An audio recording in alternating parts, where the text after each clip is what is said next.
How y'all doing today? Yeah, today we're working on this freaking 2000 model Chevy Malibu. It's the one I bought here a while back, and I sold it to this young lady, and she's pretty much destroyed it. She don't take care of it. Nah, it's been a good car for her. She's driving the shit out of it. But we gotta do some work to it today. She's in the process of moving, so you know she's got a bunch of shit in here. But it's been a good little car for her. She needs to get some tires and stuff on it, but she don't care. Let me pop this hood.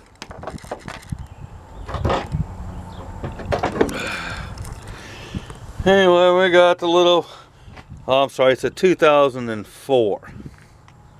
Got a little 3.5 liter in this bad boy. Anyway, the thermostat's acting stupid, so we got to get to it, which is way down there underneath all this junk. We got to tear all the stuff out, all the computers, the batteries, everything. I got to get out of the way to get to it. It's not a hard job. I mean, anybody can do it, just a little bit of time and a few tools. But you know, just how it goes. Let's see if we can tear some things up. You know, if you tear up things, then you can just charge them more money to fix it. Not. Alright, once you get the battery out of the way, you can see it pretty easy. Be careful. Be careful. This is part of your computer systems right here. And all your wiring. Don't want to fool with it unless you have to, okay? Anyway, if you look down in here, see this right here? This is your thermostat housing. So get the battery out of the way. I'm going to take this breather tube and breather system out of the way here. Be careful with this here. You do not want to break this line right here. That's just a vacuum, but it's hard plastic and it breaks real easy, so be careful with that, okay? Let me get this out of here.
Alright.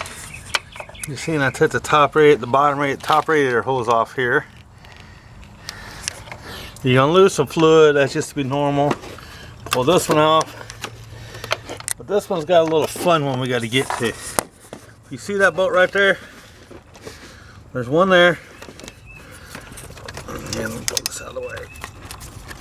Let's see if we can get it to come up out here, stay out of the way. And there's another one back over here. But that one's gonna be kind of fun to get to because I believe part of the car throttle body is in the way, but we're gonna find out. Well, as you can see, I got it out. That's what the inside looks like. Get this thing out of my way here. There it is. Pretty clean down in there, so don't have to worry about that. And there's the old thermostat. Throw that kind of thing over there out of the way. Now I do recommend, see all this stuff on here, clean all that up and clean up the thermostat down there where the thermostat intake goes to the intake. Clean all that up real good. This particular car doesn't take silicone. It's just got this one little gasket here. And this sits on this rubber. So you want it to have a good seal to it. Let me get cleaning it up here and I'll show you. Get back over out of the way so we don't lose it. Now you can use a scraper or screwdriver, a piece of sandpaper, whatever you're going to use. I use what I call a whizzy wheel. Mine's made by Mac Tools. He cleans stuff up real quick and easy.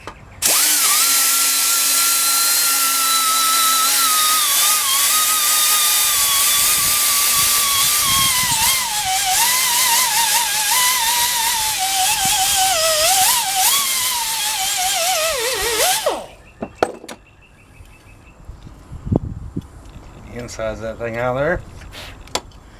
See? Cleaned it up real nice and pretty. But use whatever tools you got, you know. Anything will work.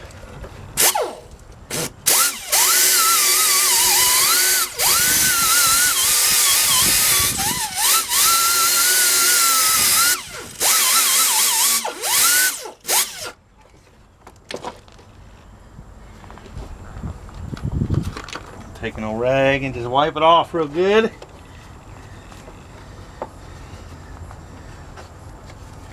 Now I've done all this with just a few tools. Straight screwdriver, a 10mm socket, a 13mm socket, and a 5/16 wrench to take these battery cables off. This is a really simple, easy job to do and make it do. See how clean that is? Looks good to me.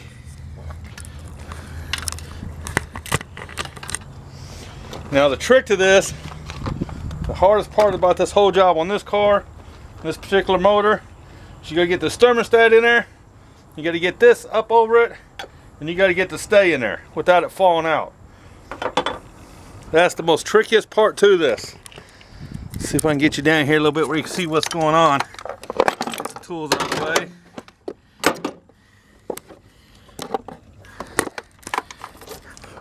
Because this is going to be fun trying to get it in there.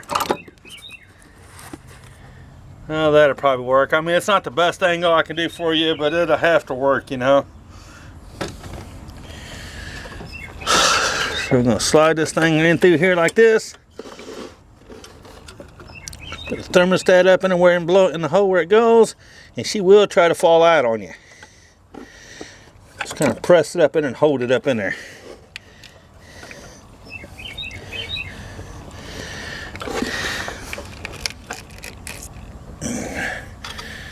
And get your bolt started back in there.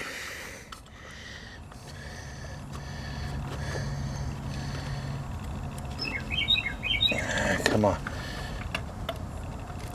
Like I said, this ain't that easy. It's not hard, but you just gotta get everything lined back up and get it going. Sometimes everything will work, sometimes it won't. This top one's gonna be a little funner.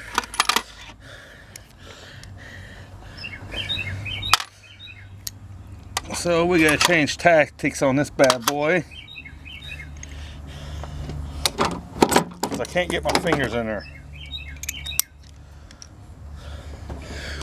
I don't recommend using a socket or anything, try to get them started, but sometimes you ain't got no choice in the matter. So if you got to do it this way, be really slow with it. Try to keep it as straight as possible and just move it a little bit.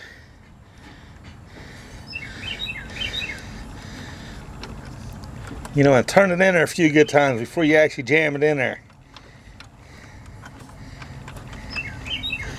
Make sure she ain't cross-threaded, you know, that's the whole important thing. And then look behind her on that gap and make sure the thermostat's in place. Very key thing.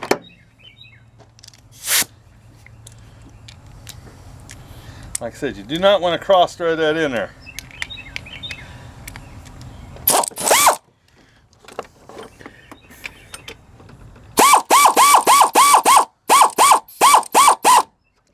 I ain't trying to crank it down.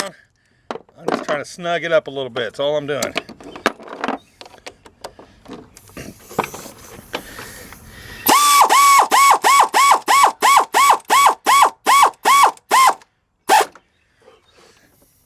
It'll snug it down the rest of the way. Gotta put my extension back on for that one.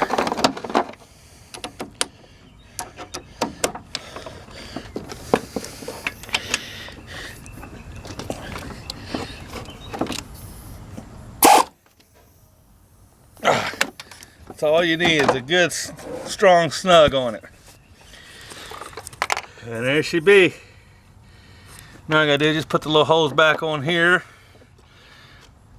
Put that hose back on.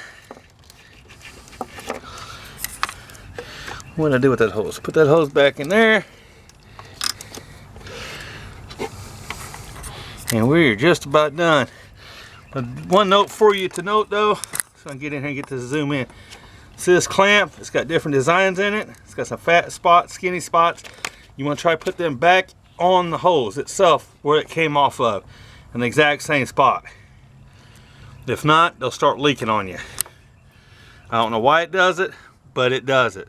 It will start leaking. All right, I'm gonna put them hose clamps back on. I don't know if you can tell or not, but I left it off just on purpose. See how that's not lined up? The hose clamp is, see that whiteness going around here? That means she's not lined up. I did that on purpose to show you what I was talking about. You want that thing to be as close as you can get it. Now I had that fancy tool for these, but I broke it. And I just ain't got around to getting another one yet. See that? Perfectly lined back up. That's what you want. If you don't take anything from me at all out of this experience, take it from that one. Now all I gotta do is just put the breather back on, put the battery back in here, fire this thing up and get all the air bubbles out of it. Which that's another story. Alright, as you can see I got it all hooked back up. Got the battery in. I just don't have the dust cover over this thing yet. I'm waiting to make sure everything's right. Another rule of thumb, this would be a good time to do maintenance on your car while you got it apart. Go ahead and clean up your battery cable ends. And since you've already lost some of your fluid out here, this would be a good time to go ahead and flush your radiator system out of here and clean it out. It'd be a real good time at doing that. The reason why I didn't do it on this time is because this was just done right before I sold the car to her. The people I'd bought it from had already done it, and they've already replaced the radiator in it, so I didn't have to do all that. But we're gonna do this here now. The trick to this is to start it up and let it run. If you notice this thing is low on fluid, and we're gonna leave it low on fluid, that way air will come bubbling up through here. Because we gotta get all the air bubbles out. And we also got another bleed point over here, right here, that will loosen up here. And that'll let some air escape out too. And we're gonna try to get the job done a little quicker. I got other things I want to do today. But I've been promising I'd work on this car for her, so that's what we've done today.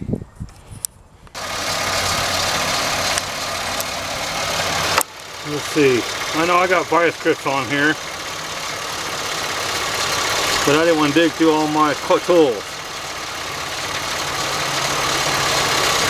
So stuff spitting out of there, that's air coming out. Put it back up.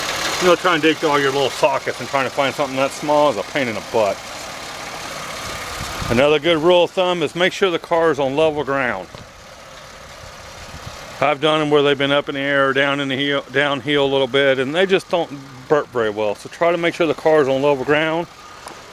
As you see, I moved the car from where it was at right there where the wet spot is back there, because if you know, my driveway goes downhill right here. So I wanted it up on level ground.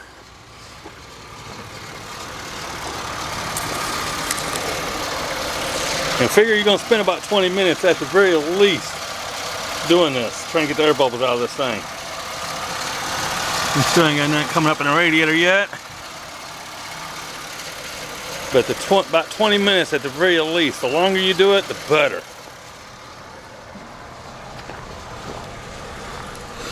Let's see. Yeah, we're coming up on temperature gauge now. We're about up to running standards.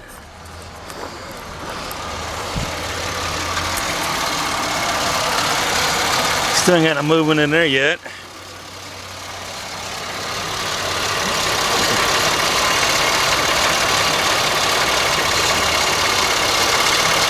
We'll let it flow down a little bit. Coming out raw nicely.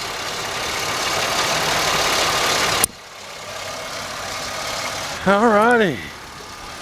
We're done and back together. I let it run about 30 minutes just to make sure I can get it all out.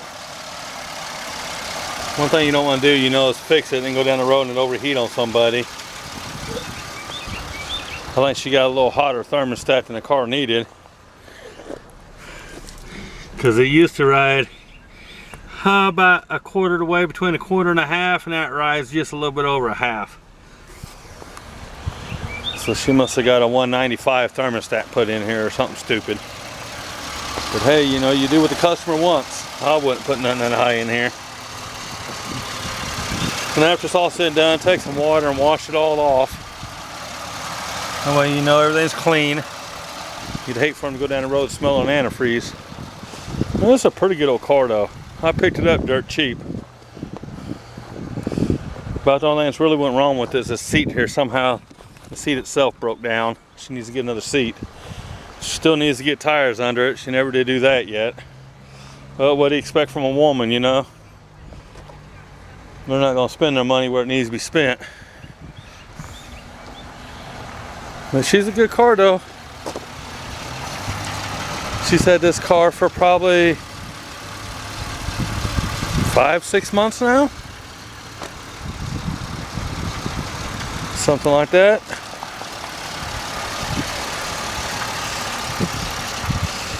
Nothing really wrong with the body is it's got the dent right there. And I sold it to her cheap. I think I sold it to her for $800 if I remember right.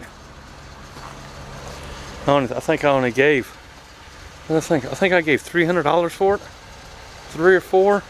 I don't remember exactly what I gave for it, but I didn't give much for it. But it's been a good little car for her though. She's been running all over the city with it. Well, I appreciate y'all watching my videos. I know I ain't been putting much out. I ain't been doing nothing, you know, not towing.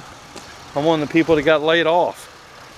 So, I'm just sitting here trying to figure out things to do, you know, to keep occupied. Stay social distance. I think I'm getting ready to buy me a motorcycle though. I don't know why, but I've been looking at them Japanese little motorcycles. Hey, you can get a brand new bike for under $1,000. But I don't know yet. I'm just bored. You know, when you're bored, you do stupid things, you know. And I am bored. I could only mow the yard so many times.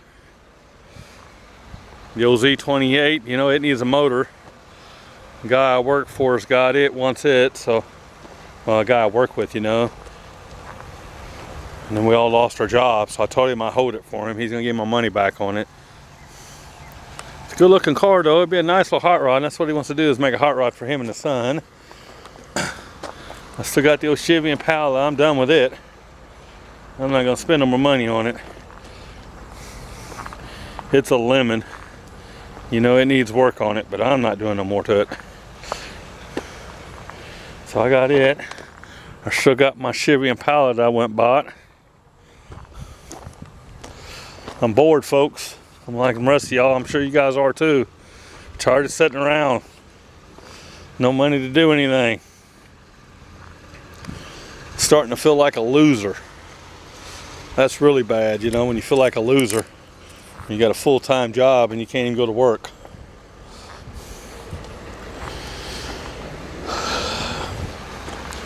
But, you know, a lot of people are enjoying it. A lot of people are at the lake. They're out riding their motorcycles, all that good stuff. I found a Harley that I want bad. I might go ahead and go pull the trigger and go buy it. It'd be the most expensive thing I've ever bought in my life. But I've been talking with the guy for a couple weeks now, trying to get him to negotiate on the price a little bit, because he kind of wants dealer prices for it. For a 2012 Street Glide. I find them on the internet, you know, between about 12 to 15,000 for them things. But we'll see. It's kind of hard to spend money when you ain't got a job, you know, but sometimes you just got to bite the bullet. Well, I appreciate it. I hope you guys are all staying safe. Finding something to do so you ain't going bored. Have a good day.